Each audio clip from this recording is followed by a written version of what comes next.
It's the Sky Priestess, and I just wanted to do a live with whoever who's online right now.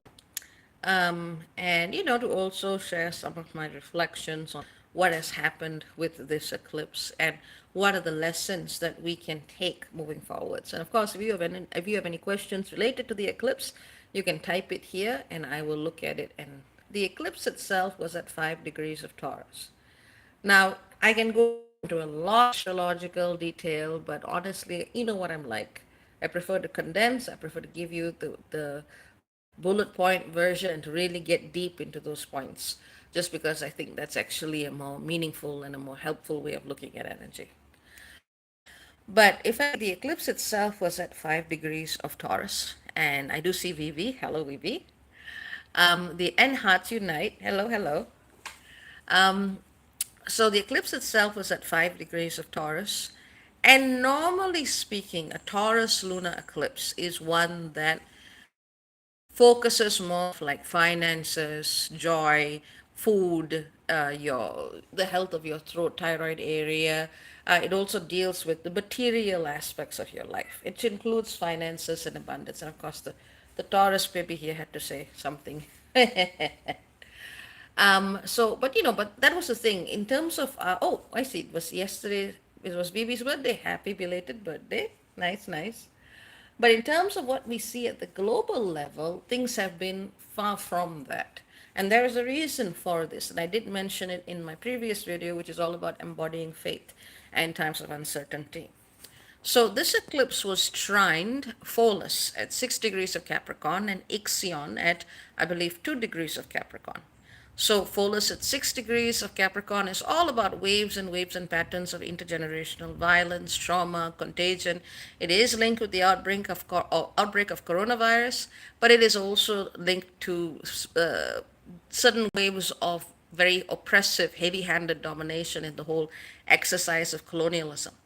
So we had this energy trining the eclipse very, very strongly. And in Virgo, I believe at 4 degrees of Virgo, we also had Juno. So the eclipse was actually in a grand earth trine involving Pholus and involving Juno. And effectively, what that meant was, yes, we do need to be looking at abundance. We do need to be looking at security. We do need to be looking at the earth as a whole. We do need to be looking at the material basis of our reality and existence on this planet. And to do that, we actually have to realize that we are all souls on a shared journey of incarnation on this planet. And that means that what we do in one place of this planet impacts everybody else in a different way, whether it is through the networks of global capitalism, interconnected economies, or whether it is through other means, literally through regional security interests and areas of conflict. We are all connected. And all of us as souls have a duty to show up. So that is one of the reasons why this particular eclipse was extremely intense in its build-up. And things actually feel a lot better right now. That doesn't mean that conflicts have gone away, but it means that each of us ideally would have found our response and a balanced place from which to engage with the energies of the present. Because each one of us can make a difference. Every one of us can make a difference. And that's one of the reasons why I use my platform to talk about things that matter. So, having said that, I do urge you to watch the video that I uploaded recently on faith in times of uncertainty, because that will give you more insight on what is happening at a global and at a collective level. But in terms of the eclipse, as important as it is to look at the struggles and the suffering of what is happening to this planet, not just to human beings, but to other species as well, to the extent that we can, it is as important to look at joy. It is as important to look at happiness. It is as important to look at security. Not just your own personal well-being, but the well-being of those who are around you, your family, your babies, irrespective of species, your community, and to do what you can to secure that, because it is a balancing act. In some sense, what we allow to happen to ourselves is also what we allow to happen at a collective level. And these subtle allowances, viewed cumulatively, is effectively what creates the collective experience for all. So yes, it is an absolute must For those of you who are protesting, who are, engaging with your political representatives, it is an absolute must for you to also take care of yourself, to also fill your own cup. I do this in between, furiously looking through what's going on every day and sharing relevant parts of what I can through Instagram. You also furiously need to look at things that bring you joy. Whether it's, for me, it's fur babies, cats in hats, and Halloween costumes are a definite winner for me. But whatever it is, you need to look at what also brings you joy. And as Vivi just said, on another note, it's sad that Chandler Bing, aka Matt Perry, passed away. That's also true. So those of you who are deep fans of Friends, the series, would probably also have your own personal grieving to do. When something runs that long, you form deep connections to the people involved in that series.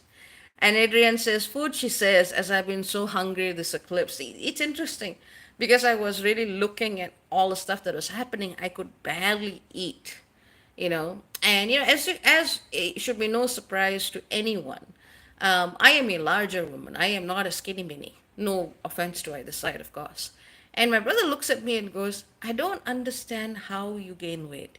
You barely eat. And I'm like, then I was learning about cortisone-based fat and how stress actually influence, body size and so on, and the importance of somatics and so on. And I was like, that was an interesting thing, an interesting perspective. But I was like, okay, let me just deal with the trauma of facing what I'm facing right now, and then see what I can do when I can.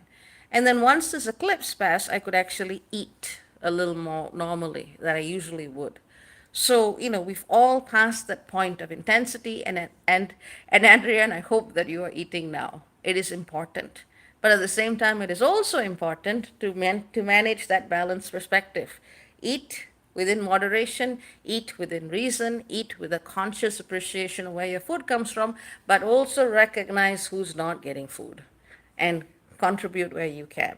And that is what I mean by the balance. And what I find to be very tone deaf, especially amongst people who are in the spiritual community, is that they will not look at what is happening. Either they'll try to file it in some very deeply spiritual, esoteric terms, but they will forget to look at the humanity and the animality, if that's a word, of what is going on. And you refuse to engage with what is happening in the 3D, you cannot do anything about it. You can file it away for, oh yes, this is a great deep spiritual time. Yes, yes, of course, not about it, and then do absolutely nothing. And that is so why you need to bring it down back to the basics. Enjoy your food and help the people who don't have any. You get to do both. It's important to do both. Vivi says, do you think this is a time for looking at finding new relationships, even if the chaos happenings in the world? I think that's a very good question. And maybe I'm a ridiculous optimist, but I feel that in some sense, not saying all of this is happening, just so people can find relationships, but you will know the truth of who people are and the way that they respond to these situations. And in some sense, this is an opportunity for you to see if you can actually find someone who truly reflects your moral, spiritual, and political values, all of which are interconnected. So I would say yes, by all means, go and find people who resonate with you and make sure that they care about the things that actually matter. And Hatchinite says, Dr. Vivi, any tips for dealing with burnout? Cat videos, dog videos, parrot videos, whatever videos that make you feel happy. And of course, one little fellow jumped up. But watch things that make you feel happy. And the thing is, yes, it is very, very traumatizing to look at all of those videos. I mean, I've been looking at videos of people, holding their children and grandchildren and crying to God. That is a hard thing to watch. And for me personally, seeing videos of little cats, wandering around in the wreckage and ruins of their home is, you know, it's hard. It's really hard. But, but, and here's the important thing, it is important for you to actually feel that. Burnout happens for a wide variety of reasons. But a lot of the time, it's also because we are not feeling what we need to be feeling. We are not actually allowing ourselves to go into that space. And we are running away from that. So instead of actually feeling what needs to be felt, we are spending energy in looking in the opposite direction. So face what you can face and then move on to what replenishes you. At least that's how I deal with it. And so far in my existence of coming close to 4 decades, not quite yet, but coming close to 4 decades, I've already participated in protesting two terrible genocides.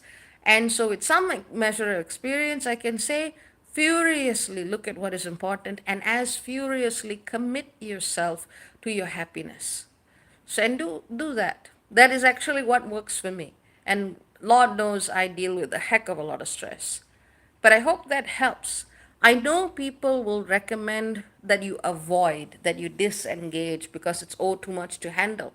But here's the thing, human beings have survived so many events in the past, not by sitting somewhere and pretending that it didn't happen, but by facing what they need to face and allowing themselves to surrender to what they understand as a higher power.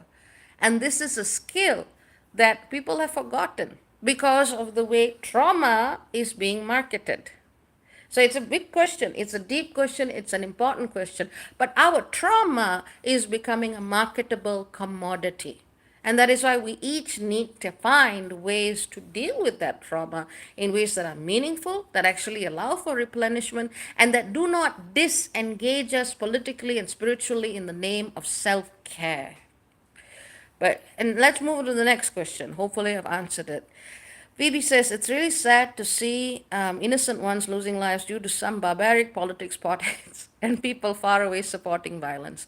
It feels hard to find hardly anyone empathy nowadays. And you live in Tamil Nadu, correct? And this is the thing. I've been following all of the protests that's happening all around the world. People are waking up, Vivi.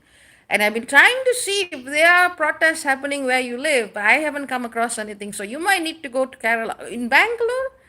Okay, so are you telling me that no one in Bangalore has started something? Maybe this is how you're going to find someone. Start something. Get together with Christian groups, get together with interfaith groups, and start something if something in Bangalore is not already present. Because they've done it in Kerala, and I'm so proud of them. And I would say maybe that's how you can actually find someone who's on your frequency and wavelength. Graciela says, Super Care Bear, lights of peace. Yay, Care Bear. Yay. And it's nice to see you. But it is just as important to face the shadow as it is to find light and happiness and joy. You need both. You can't just do one. You need both. But yes, any questions with respect to the eclipse or things that people might be facing right now? I know people started dropping the moment I was talking about facing trauma, but that's exactly the people who need to hear this message. And of course, irony. But if there are any questions or comments or things that you want to share, let me know. I'm here. For now, at the very least, I'm looking at certain naughty fellows doing naughty things. I had to actually interrupt my Instagram live because one fellow was trying to jump on the other one. But that's what happens when you have four little babies wandering around, except these ones have claws. VB says, what is the takeaway from this eclipse? This is a good question. The takeaway from this eclipse is very, very simple. You are here, you have a body, use your intellect, use your five senses, and find security and abundance, not just for yourself, but for everybody. That's the takeaway of this eclipse. And it shows us whether or not we actually understand that what is around us is a deeper reflection of spirit to begin with. It shows us who is actually dealing with the material world through the lenses of greed and insecurity, and who is actually seeing this world as an expression of something much, much larger. So that's at the core of it. That is the takeaway of this eclipse. I mean, it's not quite the same thing as basically, if you look at the Buddhist faith and the Buddhist traditions, we see the reverse of this eclipse, when the sun is in Taurus and the moon is in Scorpio, as celebrated as the time where Buddha basically attained enlightenment and so on and so forth. And this is the reverse of those two signs. So this is a different, it is a different perspective on detachment and our relationship with materiality. Rather than moving outwards away, we are moving into the material and into the physical, but we need to approach it more so from that space of spiritual purity and heart-based connectedness. At least that's my particular takeaway from this eclipse, because of course there's a lot of other things going on at the same time. And I see Watchman. Hello, hello. Nice to see you. Nice to see you. But yeah, that's how I would describe it. And honestly, at the end of the day, all of this stuff, everything that happens with the planets, is a spiritual opportunity. It is an opportunity for us to really see if we understand what being here is about, or if we are still stuck in what the ego mind labels as security, happiness, joy. Only by breaking those false constructs can you find the true version of any of this. Um, so, having said that, any other questions with respect to the eclipse or anything else that people might want to talk about whilst I'm here? Just giving a minute. Otherwise, I can get back to stuff and doing my bit at this time. Graciela says equilibrium, the gift of neutrality. I wouldn't say neutrality. I would say the gift of inclusivity. Too often is neutral. I understand what you were saying. I understand where you're coming from. But too often is the word neutrality used to justify doing nothing. But this is more of the gift of inclusivity, to recognize that each side has its own reasons, each side has its own humanity, each side has its own relationship with land, and that is only by looking at everything can we actually find something that is truly balanced. But that also echoes my sentiments about the solar eclipse in Libra that passed. But I understand what you're saying. I just wanted to pick at the wording a little bit, just because that term is often used to justify inaction. But I understand what you mean. Yes, yes, that is what's going on. That is what I wanted to share. And if anyone has any comments, any questions, feel free and let me know. I mean, I can tell you quite a lot of people have left since, I've been talking about matters that actually matter, and that is okay. And I'm just so grateful to those of you who remain, those of you who stay, those of you who trust, and those of you who are earnest in searching for your relationship with truth upon this earth as an embodied spiritual being. So I would say that's a wrap since I don't see any other questions. Sending all of you much love, very many blessings. And if there's anything else that comes up, just let me know in the comments. And as always, be respectful, and I will do my best to answer what I can. And so that's about it. Take care. Very many blessings, and cha cha for now. Bye bye.